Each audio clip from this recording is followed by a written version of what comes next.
My name is Evelyn Marsh, and at 70 years old I've learned that loneliness doesn't arrive suddenly. It gathers slowly, like dust settling on forgotten shelves. My son, Michael, was once the center of my world, the reason I worked late shifts, the reason I kept going after losing both my parents in the same year. I adopted him when he was barely 18 months old. I was 30 then, convinced that love alone could repair anything broken. For a long time, it felt true. But life has a way of changing shape when you aren't looking. When Michael married Hannah, I hoped for the daughter I never had. She was elegant, warm on the surface, and unfailingly polite, the kind of woman who left soft compliments on every table she sat at. Yet beneath that honeyed tone something sharper always glimmered. Not hostility, not resentment. Something quieter, like calculation. Little by little, Michael drifted. Phone calls shortened. Visits became appointments, made out of courtesy. My last birthday passed with only a quick, "Hope you're doing well, Mom." So when a courier arrived one morning carrying a beautifully carved wooden box tied with burgundy ribbon, confusion softened into cautious hope. A card clipped to the lid. Read. "For you, Mom, making up for lost time. Love, Michael." I lingered over the words, letting them warm a place in me that had gone cold. Inside lay rows of exquisite truffle chocolates, each one dusted with gold flakes. They looked unreal, delicate, perfect, expensive. It wasn't a holiday. It wasn't my birthday. The surprise alone felt like a bridge being rebuilt. But I rarely eat sweets in the mornings, a habit I picked up after my doctor warned me about sugar, and I knew Hannah and the children adored chocolates. Maybe sharing this gift would ease some of the distance between us. So I wrapped the box in fresh tissue paper and drove to their home in the suburbs. Hannah answered the door wearing a soft sweater and a practiced smile, her hair pulled into a "Michael sent these?" she asked, voice airy. "Yes," I said. "I thought the children might enjoy them." Her hand trembled barely, before she tucked a strand of hair behind her ear. "That's thoughtful. They're napping right now though. We have a busy afternoon ahead." Her excuse was smooth, but odd. Still, I didn't push. Some families strain slowly, not every bruise sits on the surface. She didn't invite me inside. I told myself not to read into it. I told myself bridges take time. That night, I fell asleep believing the gesture might have meant something. That maybe this was the start of a long overdue thaw. But the next morning, my phone rang. Michael's number. His voice exploded through the receiver, tight, frantic. "Mom, please tell me you didn't eat the chocolates." The urgency in his tone stiffened my spine. "No," I said slowly. "I brought them to your house yesterday. I thought it'd be nice to share with Hannah and the kids." For a moment, he made a small strangled sound, a sharp inhale, like someone falling through ice. "You gave them to Hannah?" "Yes." "Michael, what's wrong?" He didn't answer. He hung up. And in the thick silence that followed, my stomach dropped with a dread I'd never known. Because in that single unfinished breath, I understood something terrifying. Michael wasn't worried about me. He was horrified about who had eaten the chocolates instead. For a moment after I told him I had given the chocolates to Hannah, nothing came through the phone except a thin, ragged breath, the kind someone makes when the world suddenly tilts. "Mom, wait," Michael said, voice cracking. "Tell me exactly what you did with them."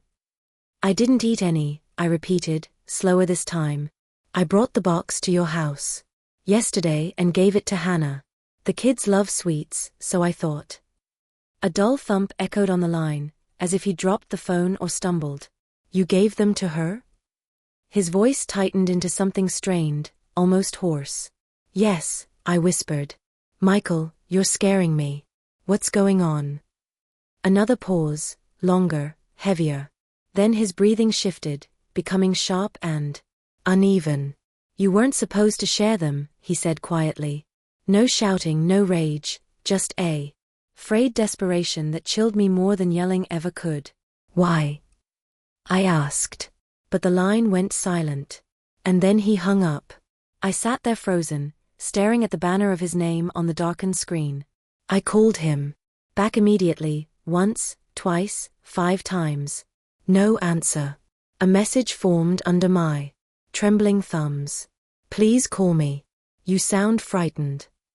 Still nothing. 10 minutes later, Hannah's name lit up my phone. Her voice wavered before she even spoke. Evelyn, the kids are at the hospital. My blood ran cold. What happened? What's wrong? They got sick, she said, barely holding herself together. Both of them. It started with vomiting, then they fainted. They're running tests now. I pressed a hand to my chest. Oh dear God, did they eat the chocolates? Hannah let out a shaky breath. Yes. They each had one after dinner. I felt the world tilt beneath me. How are they now? They're conscious, she said. Weak, but stable. The doctors found something in their blood, they're not sure what it is yet, but they said it's not consistent with food. Poisoning. My throat tightened. Did they say? They didn't use the word deliberate, she interrupted, but they said there were unusual compounds present. Something that doesn't belong in a child's system. I closed my eyes, a sickening heaviness pressing down on me. And there's more, Hannah whispered. What? When I brought the chocolate box to the hospital, one of the toxicologists looked at it and immediately asked if anyone else had eaten one. He said the smell reminded him of cases where substances were tampered with. I swallowed hard. What kind of substances? He didn't say, she replied. Just that they're running a full analysis. Her voice cracked when she continued. But Evelyn, when Michael came home and found out the kids were sick, he didn't ask how they were. Not once. What did he say? My whisper felt brittle. He only asked if you had eaten any. My breath caught. Not a gasp, something smaller, more devastating. A realization. Beginning to take shape. He kept repeating it, Hannah said, tears slipping into her words. Did my mother eat them? Did she eat them? Like that was the only thing that mattered. I felt something cold and foreign settle into my bones. He hadn't meant to hurt his wife. He hadn't meant to hurt his children. The gift wasn't meant for them. Where is he now? I forced out. He left, she whispered. He grabbed his keys and ran out the door before I could stop him. A tremor traveled through me. Ran where? I don't know. She exhaled shakily. But Evelyn, his face when I told him you didn't eat the chocolates, he looked terrified. Not terrified for me. Terrified of what he had done. And in that terrible moment, I realized the truth trembling. Beneath everything, the poison wasn't an accident. It was a message. And I was the one it was meant for. The drive to the hospital felt longer than any road I had ever traveled. When I reached the pediatric ward, Hannah stood near the window with both hands wrapped around her elbows as if she were holding herself together. Her eyeliner was smudged, and her usually neat hair had come undone, small strands clinging to her damp cheeks. She looked exhausted, but not defeated. Not yet. I approached quietly. How are the children? She turned, her breath trembling. They're awake. Still weak, but the doctors say they're stabilizing. A pause followed, as though she feared her own hope. They think the worst has passed. Relief washed through me so hard my legs almost gave out. I stepped closer to the beds, tracing my eyes over their small figures, the rise and fall of their chests, the soft beep of the monitors. But one question pressed against my ribs. Where's Michael? Hannah's expression shifted. Fear, frustration, and disbelief tangled together. He left, she said quietly. The moment he realized you didn't eat the chocolates, he panicked. Did he say why? She hesitated before answering. Not clearly. He kept pacing, muttering that things were wrong and not according to plan. Then he grabbed his jacket and ran out the door. I thought he was going to get help, but he didn't come back. A cold ripple slid down my spine. What did the doctors say about the toxins? I asked. They're still running full tests, she replied. One toxicologist said there were compounds they don't normally see in children's cases. Nothing conclusive yet. But he asked if anyone else had eaten the chocolates.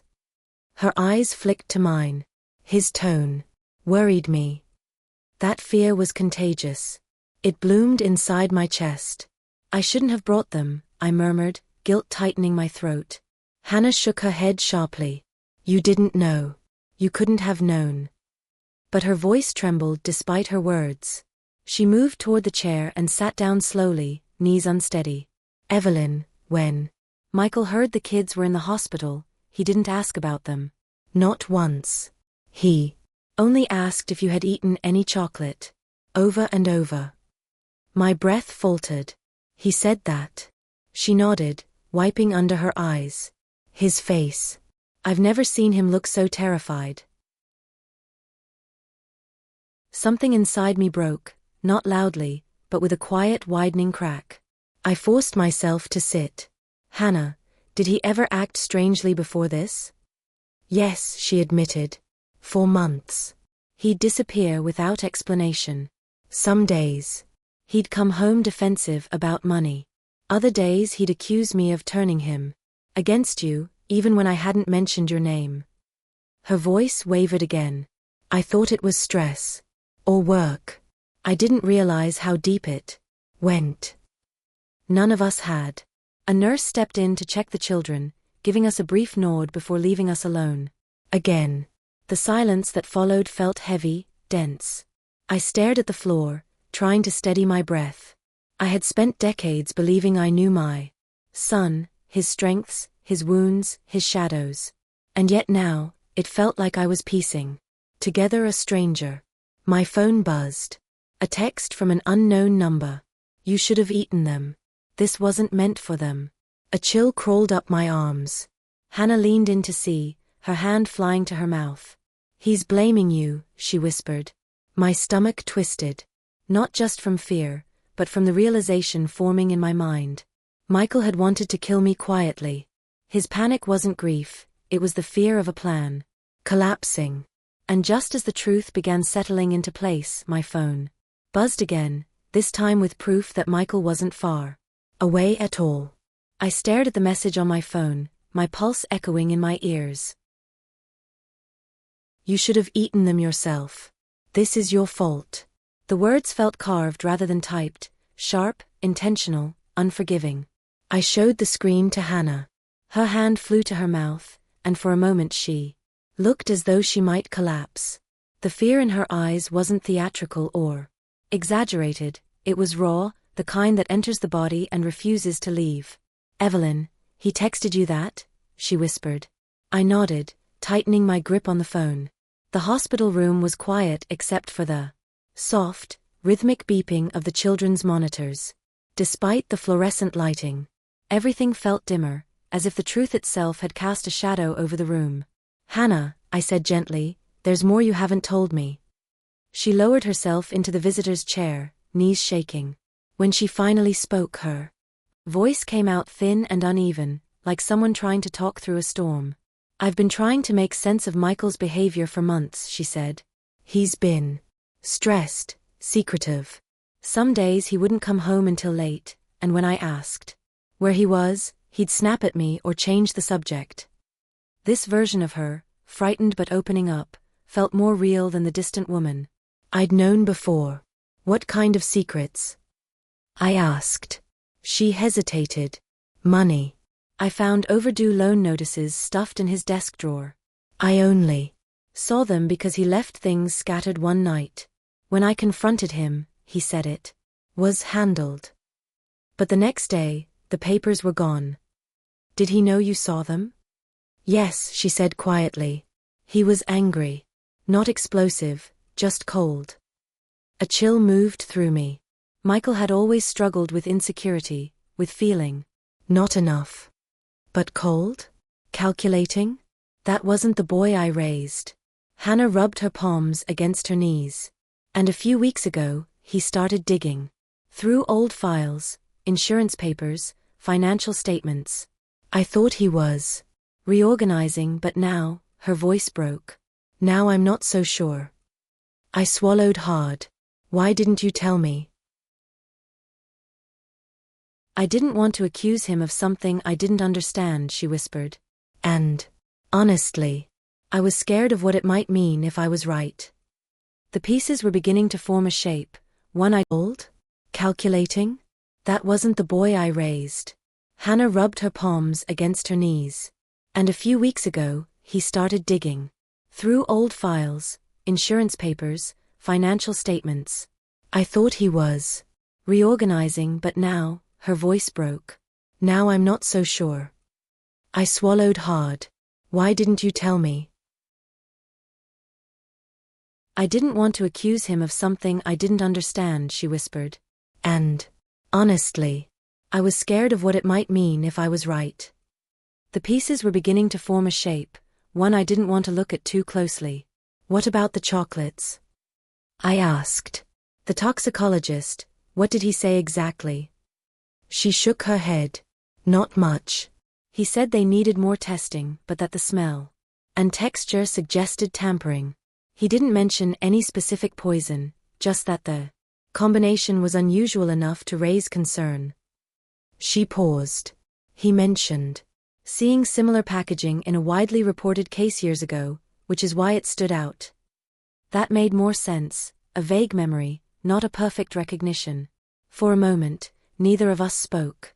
The steady hum of hospital machines filled the silence. Hannah, I said softly, you think Michael planned this? Her eyes glistened. I don't want to believe it, but, yes. He ran the second he realized. You didn't eat any chocolate. Not to get help. Not out of fear for the kids. He ran. Because he knew what it meant.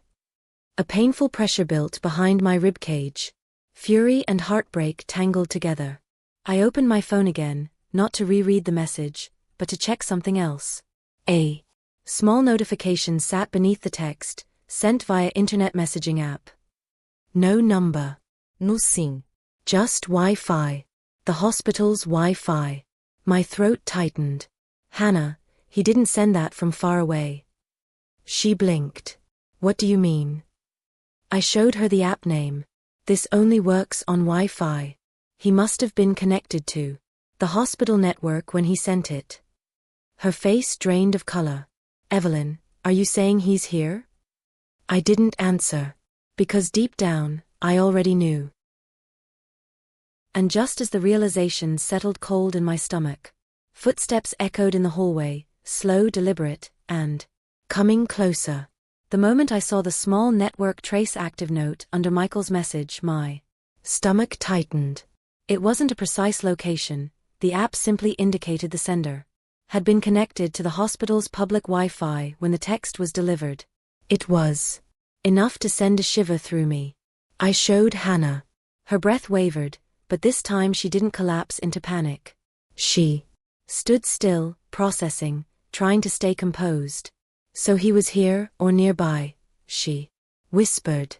Recently, I said quietly. The trace doesn't last long.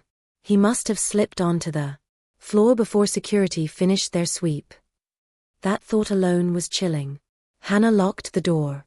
The small metallic click seemed too soft to be reassuring. When she turned around, her face was pale but focused. She was terrified, yes, but not frozen. Survival sharpens people differently. Her phone buzzed. She frowned at the screen. A voicemail, she murmured. Timestamp is from an hour ago. Before he came to the hospital, I said. She played it on speaker. Michael's voice poured out, uneven, breathless, broken in places, as if he'd recorded it while pacing in circles. You don't get it, he mumbled. She made every choice for me. Everything. I tried to make things right. I tried to fix my life, and she kept closing in. A breath. A sound halfway between a laugh and a sob. You think she saved me? No. No, she made me feel like I was borrowed. Like my whole life, his voice cracked. Like I never belonged to myself. Hannah quickly shut it off. I felt guilt stir, then twist painfully. But it didn't erase the truth. Whatever wounds he carried, they didn't justify poisoning innocent children. Still, I forced myself to breathe. Through the ache. Love and horror can exist together, that was the cruelest part. I should have seen signs earlier, I murmured. You couldn't have known, Hannah whispered. None of us did. That small reassurance steadied me just enough to think clearly again. We need the police, I said. She nodded and grabbed her phone. Just then, something shifted in the hallway, the soft drag of a shoe, then a faint interruption in the light under the door. A sign of movement. A presence. Hannah stiffened. She wasn't the only one who felt it. I slowly approached the small circular window. Before I looked through it, another sound came, a slow, deliberate exhale, close enough to fog the other side of the glass. Then, a knock. Not frantic. Not forceful. A steady, purposeful rhythm. Mom, a voice called quietly. Open the door. I froze. His voice wasn't angry. Worse, it was calm. A terrible, steady calm that didn't belong to someone pleading for forgiveness. It belonged to someone who had made a decision. Hannah stepped backward, phone shaking in her hand. Security should be here by now, she whispered. He was already on this floor, I whispered back. He didn't need to slip past them, he never left. I leaned toward the window. His face appeared, close enough that only the glass separated us. His eyes were wild, rimmed red, but focused. Intent. He lifted a finger and pointed at the lock. Mom. Let me in, he mouthed. My chest constricted. This wasn't a visit. This wasn't a plea. It was an ultimatum. And the look in his eyes made one thing horrifyingly clear: he didn't come to talk. He came to end something. And he intended to end it today. For a heartbeat, everything inside that corridor felt suspended, not silent but stretched thin, like the world was holding its breath. Michael stood only a few feet away. One hand still pressed to the doorframe, the other curled so tightly his knuckles had gone white. He wasn't shouting anymore. That made it worse. His anger had cooled into something quieter and far more unstable. Hannah stepped behind me, not hiding, just placing herself where she could pull the children's curtain if she needed to. Her breath was uneven, but her movements were steady. Fear hadn't paralyzed her, it had sharpened her.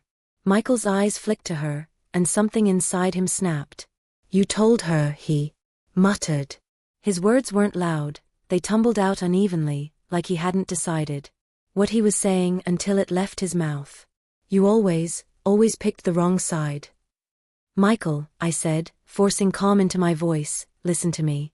No one is choosing sides. We're trying to keep everyone safe.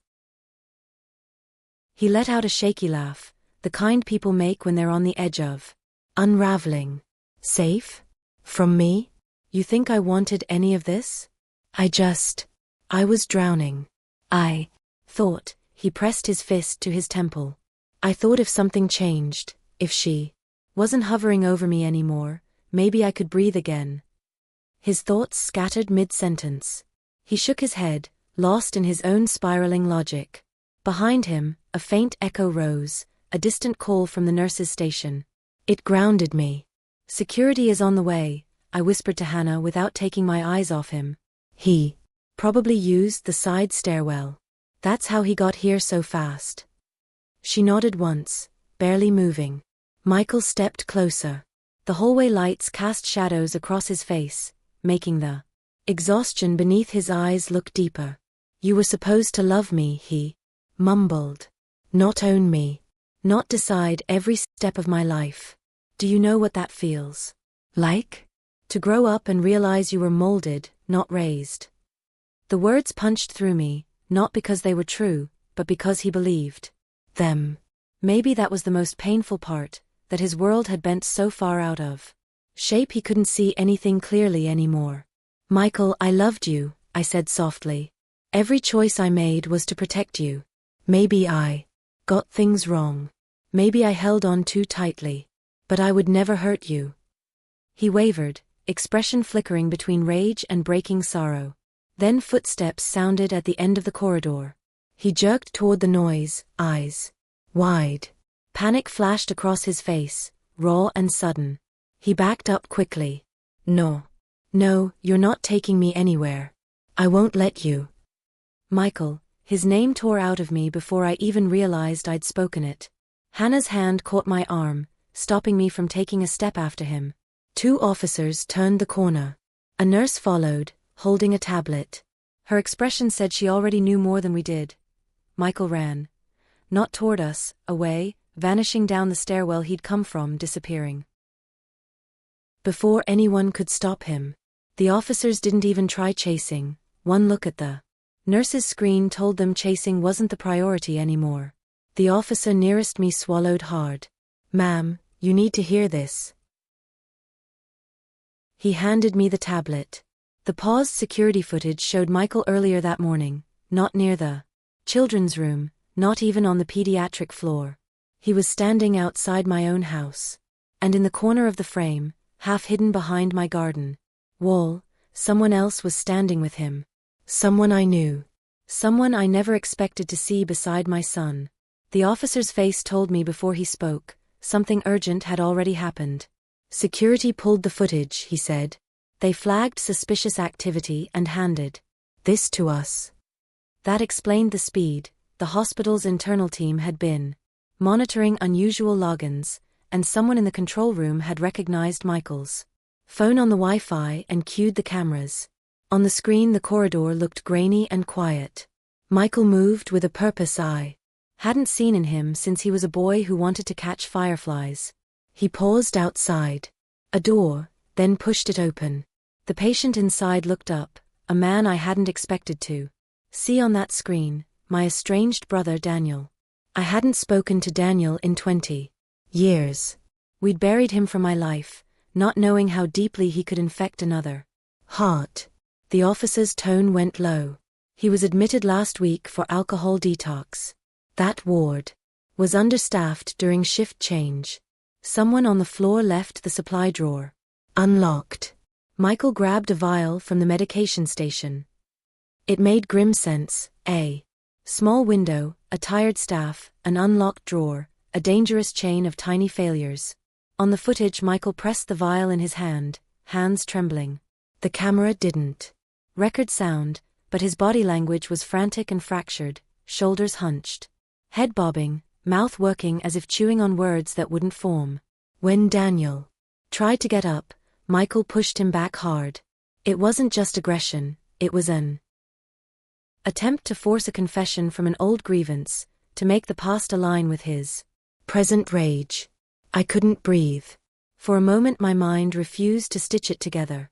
Daniel, who had long whispered lies into Michael's ear when he was young, now stood in the frame like an old wound. The way Michael looked at him felt different from the way he looked at me. The blame for me was about control, the blame for Daniel was about influence, the seed planter who fed Michael stories of being kept, of being not his own. The officers fast-forwarded the tape. Michael seized the vial, he moved toward the bed. A nurse finally appeared in the frame, hurrying from a side room, but the corridor had emptied quickly during rounds. The nurse's arrival came just as Michael lunged.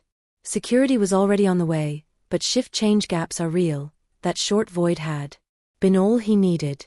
The police raced to the detox ward and found him there, clutching the empty vial. Sobbing and shouting. They restrained him. He screamed my name into the hallway as if a broken tether could pull him back. The world felt impossibly loud and then, astonishingly, quiet while they led him away in cuffs. "Ma'am," the officer said, voice soft, "we've charged him with attempted murder, endangering minors, and several related offenses. We have the recordings, the lab reports, and witness statements. This will be a long process." There was a pause. "He'll be held in custody pending arraignment." I watched them take him and felt a terrible combination of relief and loss. The man they dragged away was both my son and a stranger shaped by desperate choices and older betrayals.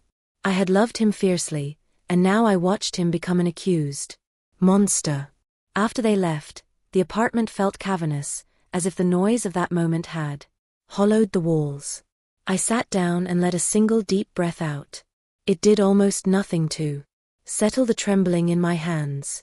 The trial and the civil suits followed later, with verdict and sentences that confirmed what the evidence already had. Laura gained custody, the children were protected, and Michael was convicted. The legal closure came slowly, but the personal wound healed more slowly still. Then, weeks after the sentencing, a thin envelope arrived from the detention center. I opened it with hands that didn't trust themselves. It was in my son's handwriting, and what he wrote inside went beyond anger or regret. It widened the darkness in ways I had not imagined.